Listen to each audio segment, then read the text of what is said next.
အားလုံးပဲမင်္ဂလာပါကျွန်တော်မျိုးရီဒီနေ့ညနေမှာကျွန်တော်ပေးတဲ့ main 3ကွက်ထဲကနေပြီးတော့3ည1ဆိုပြီးတစ်ကွက်ထဲတစ်တဲ့ပေါက်ခဲ့ရတဲ့အတွက်အားလုံးပဲပျော်ရွှင်နေကြမှာပါကျွန်တော်ရဲ့ခနန်း20လမ်းကြောင်းလာအခုဆိုရင်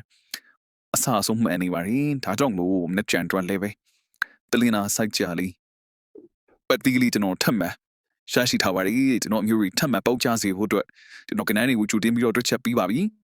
မနေ့ကျန်တွက်မြစ်တာလက်ဆောင်အနေနဲ့အမာကီ3ည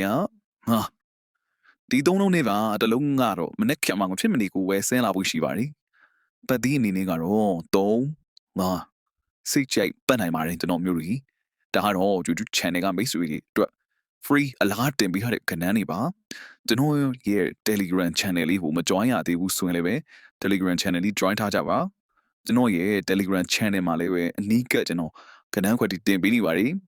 ဒီနေ့လိုမျိုး main ကွက်ကိုတီးတီးကြကြလိုချင်တဲ့သူတွေအတွက်အရှုံးမရှိဘဲနဲ့အမြတ်များများလိုချင်တဲ့သူတွေအတွက်ကတော့ပူရိုင်းပြီးအထူးအော3ကွက်ဒီနေ့ညနေပေါက်ခဲ့တယ်3ရက်တစ်လုံးပဲပေါက်ခဲ့တယ်အထူးအော3ကွက်ကိုမနေ့ပြန်ကျွန်တော်မနေ့10နာရီလောက်မှာစတင်ပြီးတော့ကျွန်တော်ရဲ့ဒီကျွန်တော်စီမှာတူတီထိုးနေကြမိတ်ဆွေတွေအတွက်ကျွန်တော်စတင်ပြီးပို့ပေးသွားဖို့ရှိပါတယ်ကျွန်တော်စီမှာတူတီထိုးခြင်းနဲ့ဆိုလို့ရှိရင်ကျွန်တော်အခုဒီဗီဒီယိုမှာ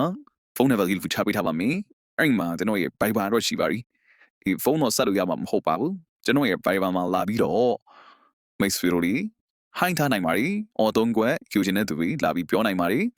ကျွန်တော်စီမှာတူတီထိုးတယ်လို့မှန်သမျှကိုကျွန်တော်အော်3ကွက် free ချပေးသွားမှာပါဒီနေ့ main ကွက်မိသွားတဲ့ screenshot လေးကိုတစ်ချက်ကြည့်လိုက်ပါကျွန်တော်ဗီဒီယိုထဲမှာပြပေးထားပါ ರಿ ကျွန်တော်ရဲ့တွက်ခွင်ကိုယုံကြည်ကြရဆိုရင်နှစ်ဖြန်အတွက်စင်သည့်ပြင်ထားလိုက်ကြပါအောင်ခင်ဗျာခင်ကနေနှစ်ဖြန်ကျွန်တော်တို့မွေလုံးတီတီပောက်ကြနိုင်ပြုတ်